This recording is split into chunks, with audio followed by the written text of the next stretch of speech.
नमस्कार, मेरा नाम एस.के. अनिल। आज मैं अभिभावकों को और विद्यार्थियों को कुछ महत्वपूर्ण टिप्स देना चाहूँगा।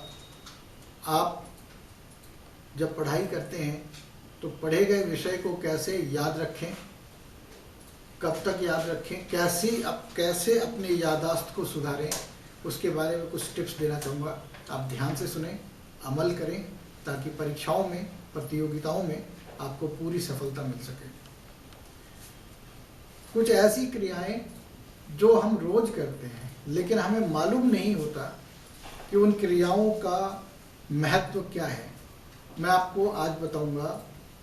याददाश्त को मजबूत बनाने के लिए, टिकाऊ बनाने के लिए, पढ़े गए चीज़ों को लंबे समय तक याद करके रखने के लिए क्या करें। 5 चीज़ों का वर्णन करता हूं मैं, एक एक करके सुने। सबसे पहला है नाश्ता। रात को खाने के बाद, सुबह सो के उठने के बाद एक लंबा अरसा होता है जब हम कुछ नहीं खाते, तो आप सुबह का नाश्ता जरूर करें। कई बार ऐसा होता है समय नहीं होता आपके पास, नाश्ता बना नहीं होता है, फिर भी मैं बोलूँगा आपने कुछ न कुछ नाश्ते के वक्त सुबह सुबह जरूर खाना चाहिए। आप वसा रहित यानी कि फैट रहित यानी कि टोन्ड मिल्क का सेवन कर सकते हैं, जूस पी सकते हैं, आप फ्रूट्स ले सकते हैं। आप ऐसे में अपने शरीर के अंदर ग्लूकोज की मात्रा रक्त में बनाए रख सकते हैं, जिससे आपका प्रदर्शन बढ़िया रहेगा, दिमाग आपका चुस्त और दुरुस्त रहेगा। दूसरी बात बोलना चाहूँगा, नींद जो है वो दिमाग के अंदर प्रोटीन बनाती है। जब हम सोए होते हैं हमारे दिमाग का कुछ हिस्सा जगा हुआ होता है। दिमाग से जो कोशिकाएं जो क्रियाएं करती हैं उससे प्रोटीन का निर्माण होता है, और किसी भी चीज़ को, किसी भी बात को, किसी भी विषय को, किसी भी घटना को याद रखने के लिए प्रोटीन की आवश्यकता होती है। हमारे दिमाग में प्रोटीन बनता और ख़त्म होता रहता है। आपके दिमाग के अंदर प्रोटीन की मात्रा ठीक रहे, प्रोटीन की मात्रा बराबर बनी रहे, उसके लिए आपको ठीक से 6 से 8 घंटे सोना बहुत ज़रूरी है। अब आप देखिए, बच्चों को अगर आप स्कूल से आने के बाद या दोपहर में जब भी थोड़ा मौका मिले 1.5 से 2 घंटे सोने की सलाह दीजिए। इससे आपको 2 गुना फायदा होगा। प्रोटीन एक नियमित अंतराल के बाद फिर से बनेगा, यानी 24 घंटे में 2 गुना लाभ। तो जब आप दिन में भी सोएंगे 2 घंटे, रात को भी 6 से 8 घंटा ठीक से नींद लेंगे, तो आपके दिमाग के अंदर प्रोटीन बिल्कुल ठीक मात्रा में बनेगा, जिससे आप अपनी याददाश्त बहुत अच्छी तरीके से सुधार पाएंगे।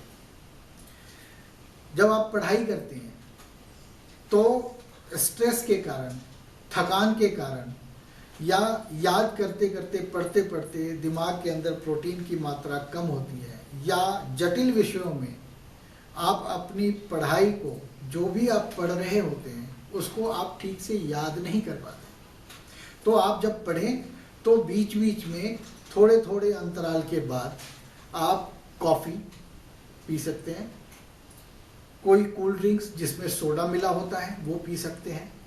तो जो कॉफ़ी है उसमें कैफीन होता है। कैफीन जो है वो सेरोटोनिन नाम के रसायन को उत्तेजित करता है, जिससे आपके पढ़े गए विषय को आप ठीक से याद कर पाते हैं। तो जब कभी भी आप निंद्रालु महसूस करें, आपको आलस्य आए, आपको नींद आए, आप ठीक से याद ना कर पाएँ, तो एक नियमित समय के अंतराल पे आप कॉफ़ी पी सकते हैं, आप कोल्ड ड्रिंक्स ले सकते हैं।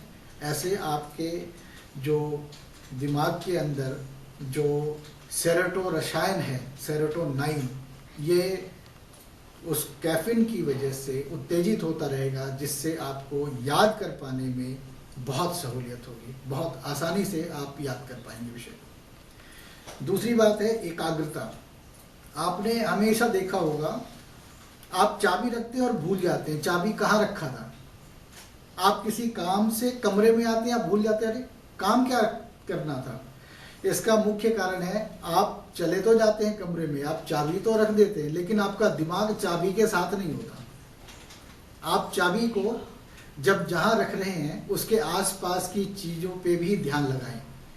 क्या चीज़ कहाँ पड़ी है, रंग कैसा है, आकार कैसा है, चाबी के साथ कौन कौन सी चीज़ें रखी हुई हैं। आप उनको जब चाबी के साथ जोड़ेंगे, आप अपना दिमाग उस स्थान पे ही रखेंगे जिस स्थान पे आप कार्य कर रहे हैं, तो आपको ऐसी शिकायत मैंने चाबी कहाँ रखी, किताब कहाँ रखी, कोई महत्वपूर्ण चीज़ थी वो कहाँ रख दी, इसकी कोई शिकायत आपको नहीं रहेगी। तीसरा जो सबसे अंतिम जो आपका विषय है इसमें याददाश्त को बढ़ाने के लिए, वो है पानी। पानी हमारे शरीर में सबसे अधिक मात्रा में पाया जाता है। पानी यानी जल, ये दिमाग में, फेफड़ों में, लार में बहुत अधिक मात्रा में होता है। और पानी जो है वो आपके शरीर के अंदर जो बन रहे रसायन हैं उसको संतुलित करता है। जो रसायन हानिकारक हैं वो पानी के माध्यम से, पसीने के माध्यम से, मूत्र के माध्यम से शरीर के बाहर निकलते हैं। तो जो जल है वो आपको आपके शरीर के विभिन्न रसायनों को निश्चित मात्रा में बनाए रखने में मदद करता है, जिससे आपकी कार्य क्षमताओं में बढ़ोतरी होती है। इसलिए आप पूरे दिन में 6 से 8 गिलास, 8 से 10 गिलास तक पानी पिएं और नियमित रूप से पानी पीते रहें। जो भी आप कार्य कर रहे हैं, पढ़ रहे हैं, तो आप अपना ध्यान पढ़ाई पे लगाएं। आप कहीं जा रहे हैं तो आप अपना सारा ध्यान रास्ते पे केंद्रित करें। ऐसे आप जो भी काम करेंगे उसमें आपकी याददाश्त बहुत बेहतर होगी। कई बारी आपने देखा होगा एग्ज़ाम्स हॉल में जाते समय आपको घबराहट बहुत होती है। उस घबराहट के कारण आप कभी नाश्ता नहीं करते। जब आप नाश्ता नहीं करते तो शरीर में जो ग्लूकोज की मात्रा है, रक्त में ग्लूकोज की मात्रा है, वो घट जाती है। उससे आपका जो परफॉर्मेंस है वो कम हो जाता है, आपकी याददाश्त के ऊपर प्रभाव पड़ता है। आप घबराहट के कारण बहुत सारी चीज़ों को रिकॉल नहीं करते। इस कारण से आपको परीक्षाओं में, प्रतियोगिताओं में या अन्य ऐसे ही किसी जगहों पे जो है असफलता का मुंह देखना पड़ता है। आपको 4 काम दिए जाते हैं। आप देखते हैं थोड़े टाइम के बाद में आपको 4 में से 2 याद रहते हैं, 2 भूल जाते हैं, 3 याद रहते हैं, 1 भूल जाते हैं।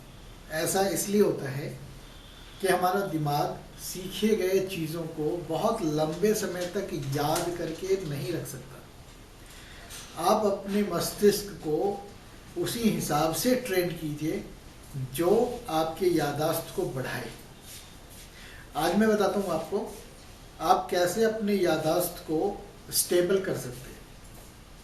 सबसे पहले लिए हमारा जो शरीर है, हमारा जो दिमाग है, वो 3 प्रकार से सीखता है। आँख वाले मस्तिष्क, जो हम आँखों से देखते हैं घटनाओं को, वो बहुत लंबे समय तक हमें याद आते हैं। जो विशेष घटनाएं होती हैं वो हमें बहुत लंबे समय और कभी कभार पूरे जीवन तक याद रहती हैं। दूसरे नंबर पे आता है कान से सुनने वाले मस्तिष्क। हम सुन के भी बहुत सारी चीज़ों को याद रखते हैं, लेकिन जो सुन के याद रखते हैं वो देखने की अपेक्षा थोड़ा कम होता है। हम आँखों से देखे गए घटनाक्रम को लंबे समय तक याद रख पाते हैं, कानों से सुने गए बातों को उससे कम समय या बहुत कम समय तक याद रख पाते हैं। फिर तीसरी है क्रियाएं करके, जैसे कोई वाद्य यंत्र बजा रहा हो, कोई हाथ से काम कर रहा हो, कोई चित्रकारी कर रहा हो। ऐसे में हम अपनी मांसपेशियों से जो है वो सीखते हैं। तो आप जो घटनाक्रम है उसको बहुत तन्मयता से, ध्यान से देखें, सुने, समझे, उसके अंदर खुद को इन्वॉल्व किए रखें। तो आप देखेंगे जो भी आप पढ़ रहे हैं, जो भी आप देख रहे हैं, जो भी आप सुन रहे हैं या जो आप कर रहे हैं, वो आपको बहुत लंबे समय तक याद रहेगा। लंबे समय तक हमारे, जैसे मैंने पहले बताया था, दिमाग के अंदर जो प्रोटीन है वो बनती और बिगड़ती रहती है। तो आपने सिर्फ इस बात का ध्यान रखना है कि आपके दिमाग के अंदर जो प्रोटीन बन रही हैं वो उसकी मात्रा बराबर बनी रहे, उसमें बहुत कमी ना हो। अगर हमारे दिमाग में प्रोटीन बनना बंद हो जाए तो हम धीरे धीरे करके सारी बातें भूल जाएंगे। जब हम कल्पना करें, जब हम अपनी सारी बातें भूल जाएंगे, अपना नाम, कहाँ रहते हैं, क्या करते हैं, आप सोचिए कैसी स्थिति होगी। तो आप अपनी याददाश्त को बनाए रखें। बनाए रखने के लिए मैं आपको एक टिप्स और देता हूँ जो कि बहुत अच्छी है। हमारा दिमाग दो भागों में बटा हुआ होता है। जो दिमाग का बायां हिस्सा है वो तार्किक होता है। 99% लोग इन्हीं दिमाग के बाएं हिस्सों का इस्तेमाल करते हैं, चाहे वो विद्यार्थी हो, चाहे वो प्रोफेसर हो, चाहे वो कोई भी व्यक्ति हो। तार्किक जो क्षेत्र है दिमाग का बायां हिस्सा, उसका ज़्यादा इस्तेमाल करते हैं, जिससे बायां दिमाग तो सक्रिय होता है, लेकिन दायां दिमाग जो सृजनात्मक क्रियाओं के लिए होता है, हम उसका इस्तेमाल बहुत कम करते हैं। तो आप ध्यान से देखेंगे तो पता चलेगा, जो क्रिएटिविटी है, जब सक्रियता रहती है हमारे सृजनात्मक कार्यों के अंदर, जब हम उसका इस्तेमाल नहीं करते हैं, कम करते हैं, धीरे धीरे दिमाग का दाहिना हिस्सा जो है वो सुप्त हो जाता है और एक ऐसी स्थिति आती है जब हम कोई भी क्रिएटिव काम को कर पाने में असमर्थ होते हैं। तो आप जब भी कुछ करें, रोज़ कुछ न कुछ उसके अंदर कलात्मक क्रिएटिविटी से रिलेटेड कुछ न कुछ अवश्य करें, इसको बढ़ाएं। आप देखेंगे थोड़े टाइम के बाद आपका दोनों दिमाग सक्रिय होगा और आप लगभग सभी बातों को ठीक से कर पाएंगे, समझ पाएंगे और बहुत लंबे समय तक याद कर पाएंगे। Wish you all the best. Thank you.